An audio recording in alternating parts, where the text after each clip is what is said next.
পিঁপড়েদের এক বিশাল রাজ্যে হাজার হাজার পিঁপড়ে প্রতিদিন কাজ করত। সেই রাজ্যে ছিল এক ছোট্ট পিঁপড়ে, বয়সে ছোট কিন্তু মাথায় ছিল তীক্ষ্ণ বুদ্ধি। সে প্রায়ই নতুন নতুন ধারণা দিত, কিন্তু বড়রা তাকে গুরুত্ব দিত না।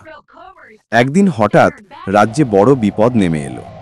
একদল লাল পিঁপড়ে আক্রমণ করতে আসছে। সবাই ভয় দিশেহারা।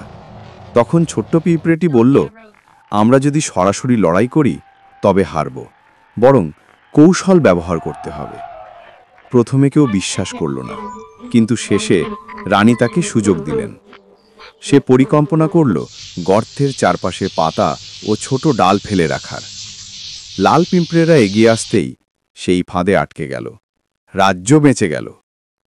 রানী আমাকে কি উপহার দিল সেটা জানতে হলে চ্যানেলটিকে লাইক, কমেন্ট এবং সাবস্ক্রাইব করুন। ধন্যবাদ সবাইকে।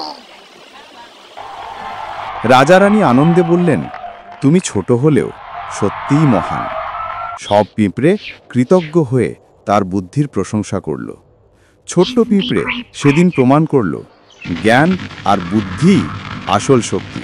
And star.